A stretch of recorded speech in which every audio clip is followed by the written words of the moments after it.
Welcome back. This is part 4 of our revision class. So let us start with the same topic, verb. Okay, what is a verb? These are your action words or doing words, we can say. Okay, so verb tells us about the action or affirmation, affirms something about a person or a thing. Okay, so it is very important part of a sentence, like what a person is doing, the action it will tell you. Sachin plays football, he eats mango. So this is your verb. Okay, there are two types of verbs. One is your transitive verb, another one is your intransitive verb. Okay, so a transitive verb, it refers to an action that transfers from a doer means your subject, to object, means when in a sentence the subject is transferred to object. Let me tell you what is the object. Okay, see, there are two types of objects in a sentence. One is your direct object, another one is your indirect object. So for identifying a direct object, you need to ask question like what. Okay, and for identifying the indirect object, you need to ask question like whom. Okay, so let us implement this rule here. My question, like sentence is Saurabh hits the ball. Okay, so Saurabh hits the ball. So here subject is transferred to object. What is being hit? Ball. Okay, if I say at her, if my sentence is Saurabh hits the ball at her, so this is my verb, this is my subject. Who is the doer? That is Saurabh. What it is doing? It is hitting. He is hitting, na? So hits the, what it is hitting? Ball. So what is the, I told you, if you get answer what he is hitting, so you will say what it is hitting? Ball. So this is your direct object. To whom he is hitting? Her means to a girl he is hitting. Okay, so here the subject is being transferred to the object via this verb, and you are getting answer like D means your what is being hit. So this is your direct object. So there are two objects. See, actually this is your subject and this whole is your predicate. Okay, and predicate will have verb and it will have objects. So there are two types of object, direct object and indirect object. So if you want to know which is your direct object and which is your indirect object, so you need to ask what is being hit? Ball. So what answer if you are getting? So that is your direct object. To whom he is hitting? At her. Her means to a girl. Okay, at Seema, so Seema is the indirect object.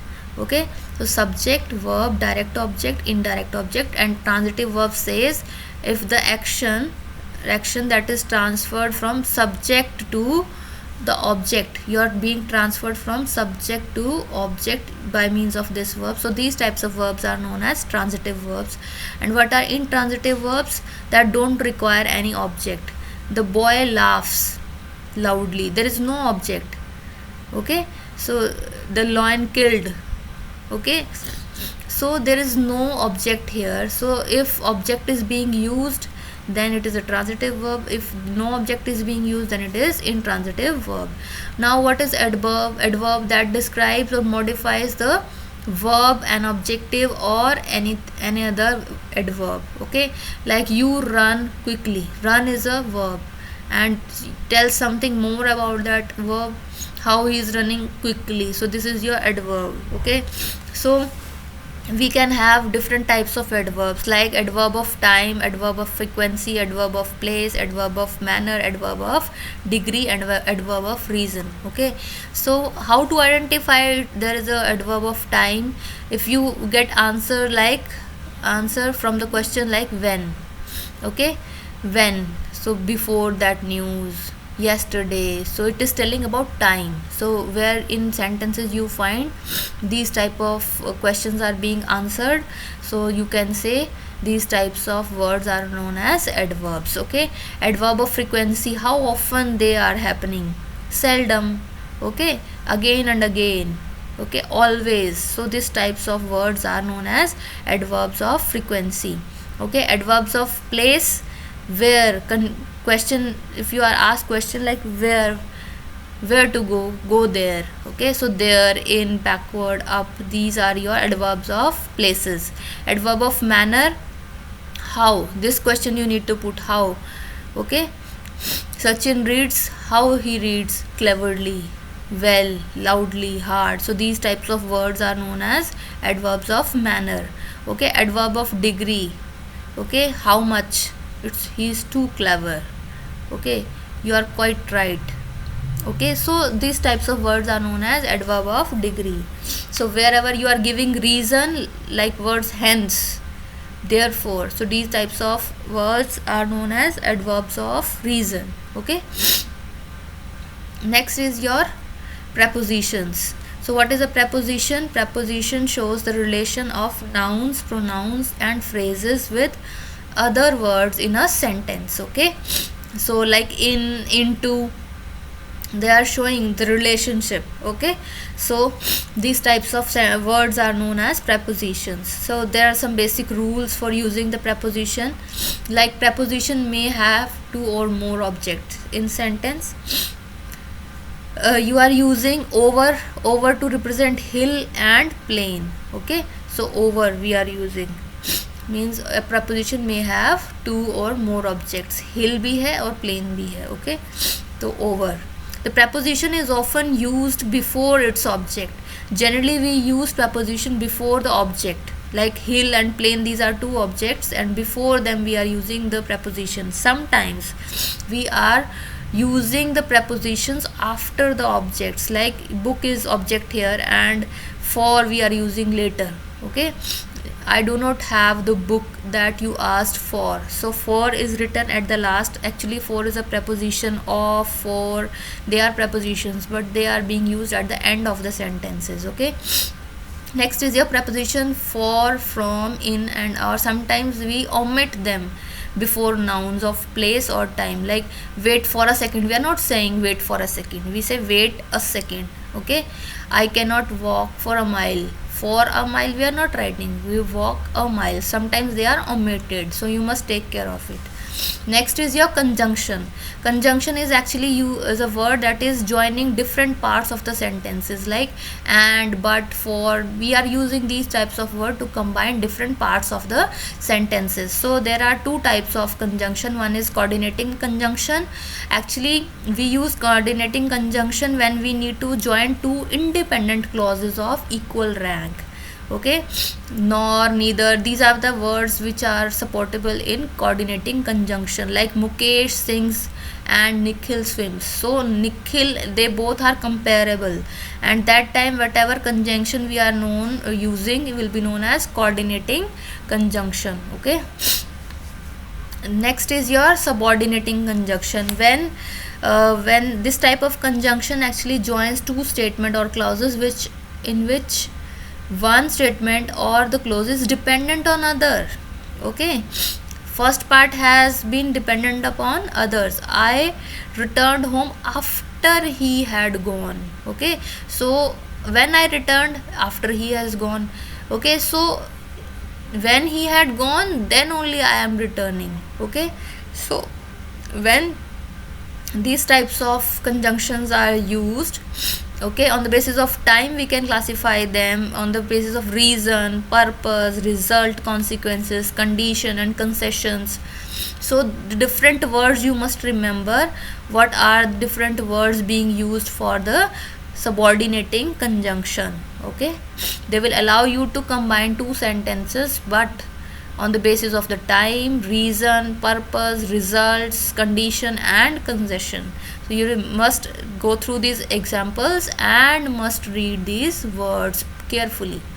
Okay, next is your interjection. Actually interjection is used to add emotion in your sentence, like sometimes we say hurrah, we have won the match, and you will find after these types of words we are writing sign of exclamation also. So interjections, they are basically used to add emotions to our sentences. Okay, the next is your articles. There are two type of articles. One is your definite article and second is your indefinite article. Definite articles, when we are trying to specify something specific or a particular thing, something, then we will use definite article the. Okay, the Jammu Tawi means we are talking about that particular train, Jammu Tawi. The moon, the sun. Okay, and example like Pramila wants to wear the sari, the blue sari, which she had bought from Lucknow in the wedding of her sister. She is talking about something specific. Okay, that is that specific blue sari. Okay, so the is representing something definite, and a and an are, they are indefinite article. They will refer to non-specific or non-particular nouns. Okay, next is your punctuation marks. So we are very well aware about these punctuation mark: full stop to end the sentence, comma to give a pause, a question mark to end a question like sentence, exclamation mark to show surprise, anger, shock, apostrophe is basically used at the end of the words followed by s to show possession. Okay, next is constructing a paragraph. See, sometimes we are given a topic upon which we need to focus, or we want to represent our ideas or train of thoughts. So for that we must write a paragraph, and while forming a paragraph we must take care of four elements. First is unity, means the topic, whatever topic you need to cover, you must use all the sentences related to that topic only. The order should also be always be followed, means we should start from the very starting and then we should come down in a particular order. Okay जो आज की current बात है वो हम बाद में बताएंगे, राइट? पहले हम शुरुआत से शुरू करेंगे. Coherence means there should whatever sentences you are writing they should be logically connected, related to each other.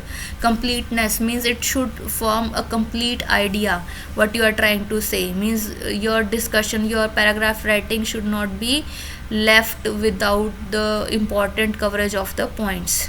Okay, next is your session 6, pronunciation basics. See, pronunciation is very effective tool of communication. If you are speaking good but your pronunciation is not right, then it doesn't show that you are having good communication skills. So you must speak the word correctly. Okay, phonetics you must know. What is phonetics? It's a study of sound that we make while speaking, like cat. So how to speak these sentences, the study of sounds, कैसे बोलना है, that is known as phonetics. Okay, there are types, 3 types of sounds basically. One is your vowel related sound like pit, mic. So how I has to be pronounced or other vowels have to be pronounced, we have to be very careful about it. Next is your diphthong. Diphthong actually is a combination of sounds or 2 vowels like o, oh. So you are pronouncing the words like house. So you are starting from o to u, you are going to u, starting from o going to u. So how it is to be pronounced? Okay, so combination of sounds is diphthong. Next is your consonants. So neither we are talking about vowel or not diphthong. So third one is your vowels. So we must take care how to use consonants also. Okay, next is your greeting and introduction. See, someone to whom you are meeting for the first time, you will be introducing yourself, and if you are using someone to whom you are familiar with, you will be using greetings. Okay, so you initially you will be explaining about yourself. Later if you meet him again, then you will say good morning, you will say hello sir, right? So formal greetings, when you are meeting someone like who is senior to you, or in your school organizations or colleges, if you are meeting someone, you use good morning, good evening, these types of formal greetings. And if you are meeting to your friends, then you say hey, hi, how are you? So these types of informal greetings you are using. Next is your asking questions. Okay, so why we are asking question? Actually, question is a source of request to get some information. We want to know something more about that particular topic. That is why we are posing question from someone. Okay, so it is basically help you out to clear your doubts and avoid confusions. Okay, so you must be sure to get complete information. This 5W plus 1H rule is being followed. Means the question, if you will ask question related using these words, then surely complete information you will be getting. what, where, when, why, who, and how. Okay, these words allow you to get complete knowledge about a topic. Okay, there can be two types of questions. One is your close-ended question, and another one is your open-ended question. Close-ended question are those questions which can be answered either in yes or no. Okay, and open-ended questions which cannot be answered only in terms of yes or no. So for that we need to use more than one word. Okay, so these types of question are known as open-ended questions. So to get more and more knowledge, we should use open-ended questions. Okay, to get more knowledge, in yes or no you will not get the complete knowledge. To get more knowledge, you must use open-ended questions. So here we completed the chapter 1 revision totally, completely. Keep these videos safe for your further reference. They will not be floated again. Please keep them safe. It will help you in further revision as well. Thank you, and do prepare for your test very deeply. Thank you, beta.